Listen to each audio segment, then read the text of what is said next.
welcome to Stingray Tom, Florida, and another dip into the archive. I thought I'd do a bit of a fun quiz today to see if you know or can figure out some of St. Augustine's history.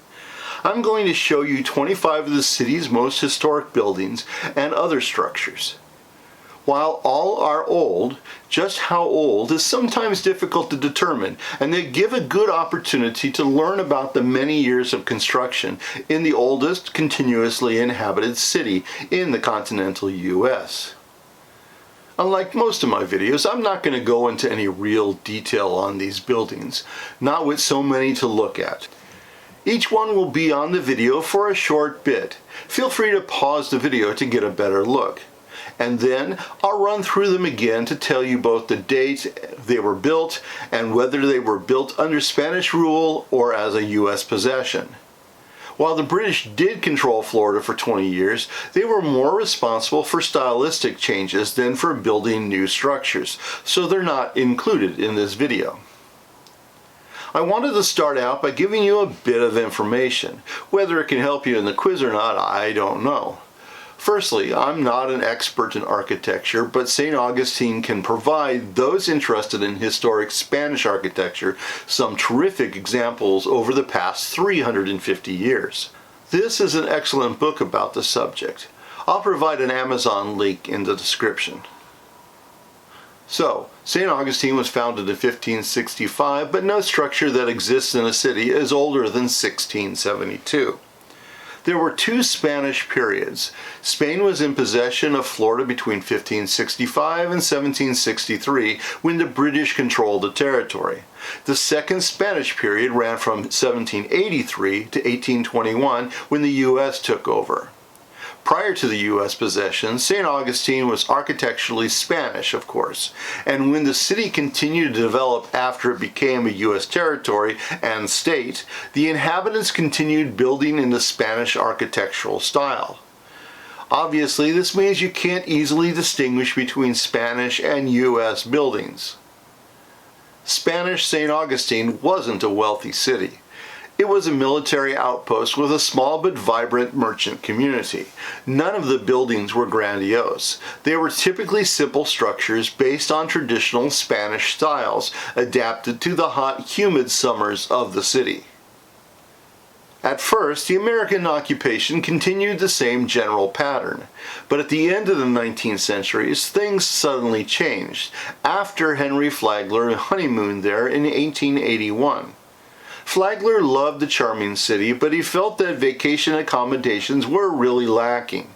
Of course, he was one of the richest men in the world, so his perspective was hardly typical.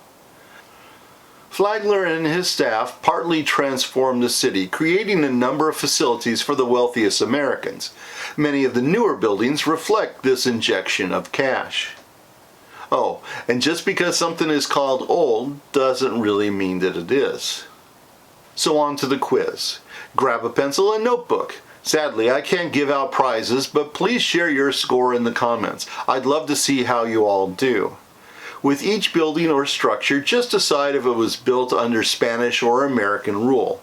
I provided the name each one is currently known by, so you won't have to guess what the building is. If you want an extra test, see if you know the date or try and get close to it. I'll be back at the end to run through the answers, including the dates.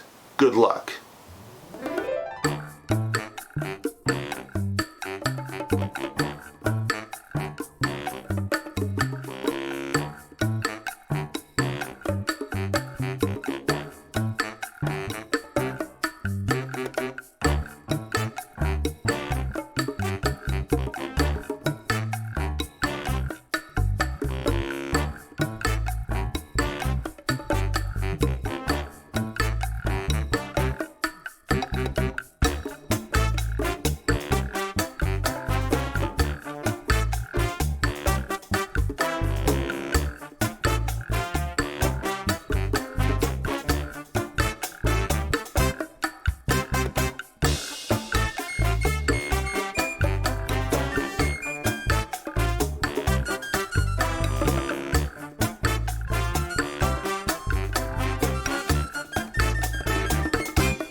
Hello, I'm back.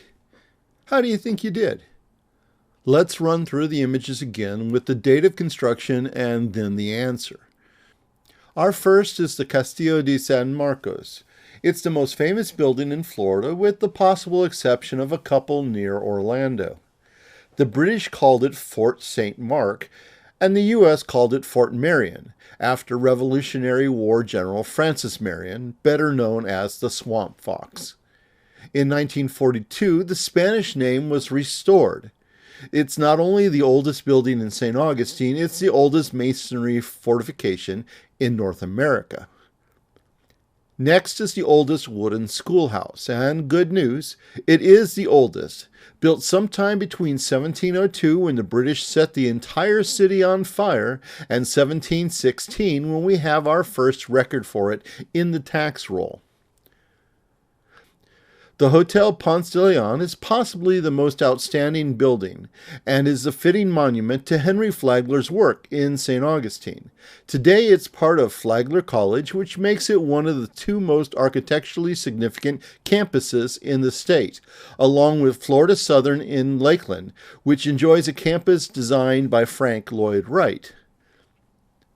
The Peña Peck House is known as the Royal Treasury in older maps and in tourist brochures because its first resident was the Spanish royal treasurer. It would change hands a number of times until Dr. Seth Peck purchased it in 1837. Today it's owned by the Women's Exchange. For many years, the Humanos House operated as a guest house for visitors to the city and is currently a museum that tells the story of the house and the way people lived and visited there. The old St. Augustine light was one of the few lights in the continental U.S. who have been built by a different country. It was in use in 1871, but it's the only building here that's no longer standing as it fell into the ocean in 1880. The public market was built soon after the U.S. took possession and might be the oldest American structure in St. Augustine. For many years, it was commonly known as the slave market, and while auctions were held there, it has been used for many other public events as well over the past 200 years. Trinity Episcopal is the oldest Episcopal church in Florida, yet it's only the second oldest church in St. Augustine.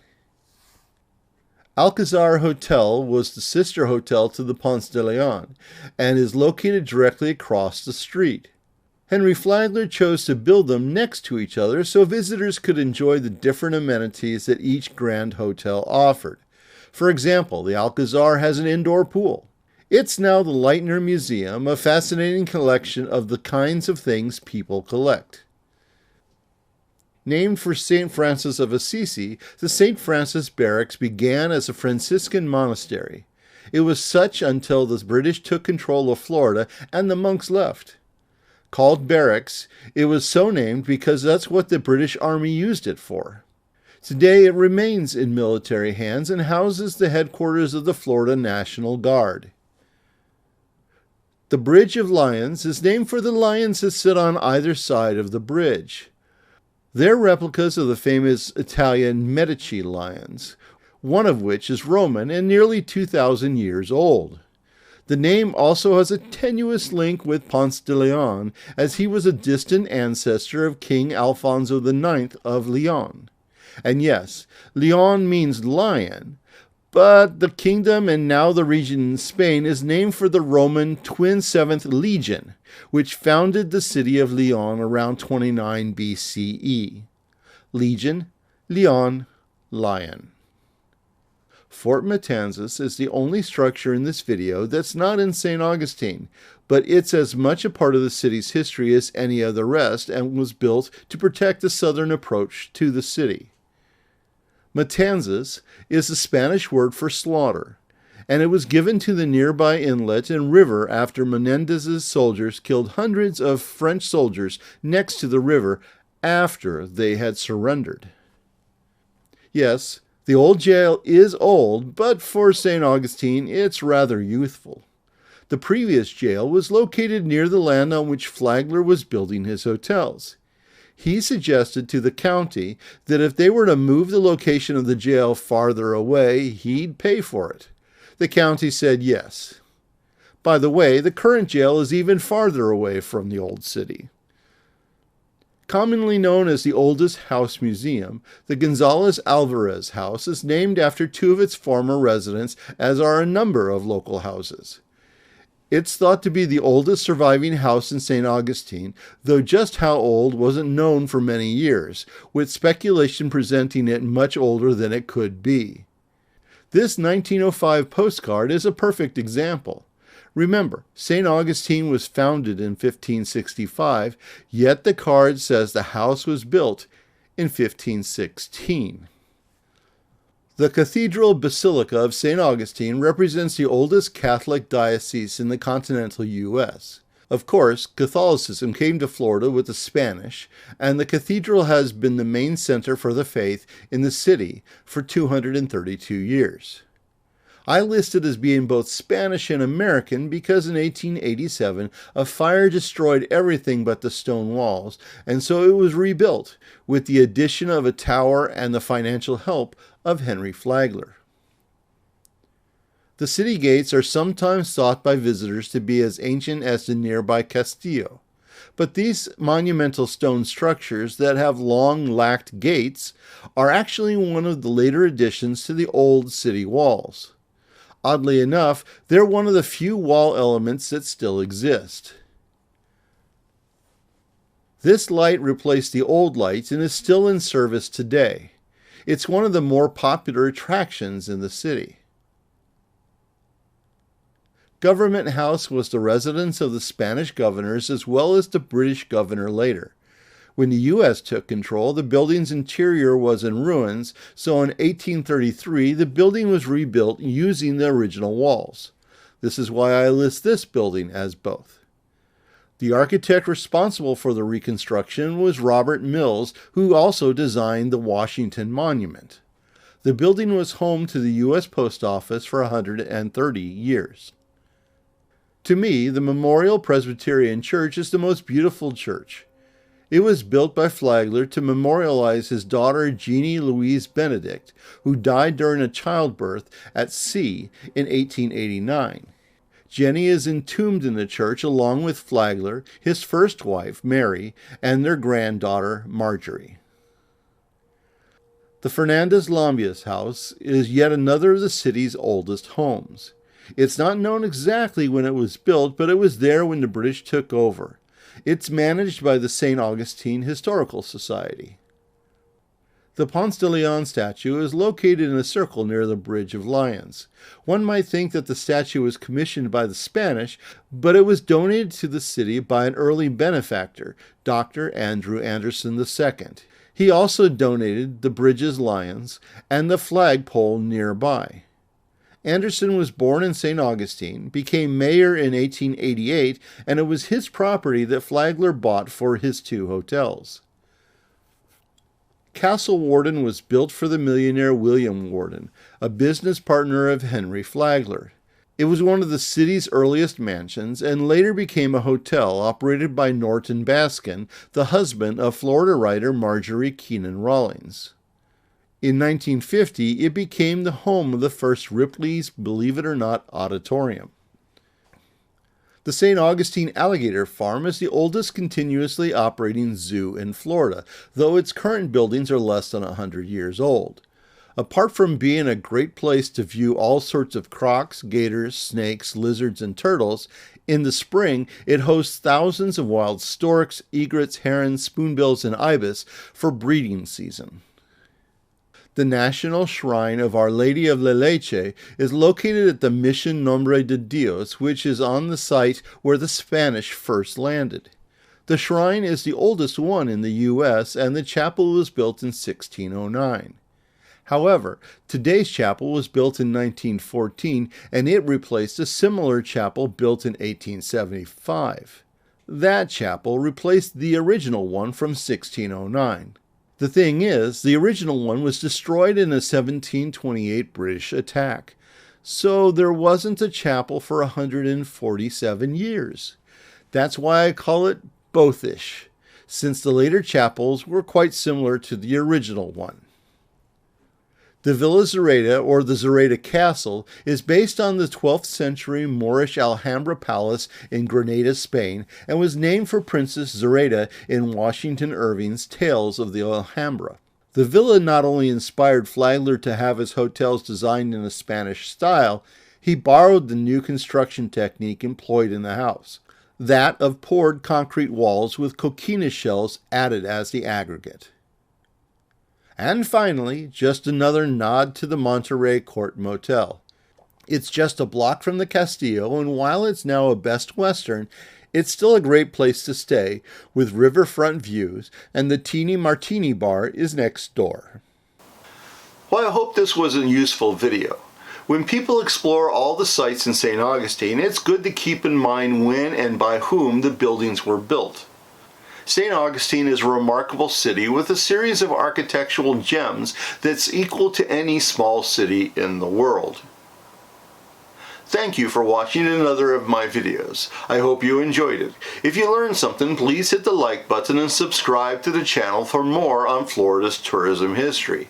Stingray Tom's Florida, traveling through time around the Sunshine State.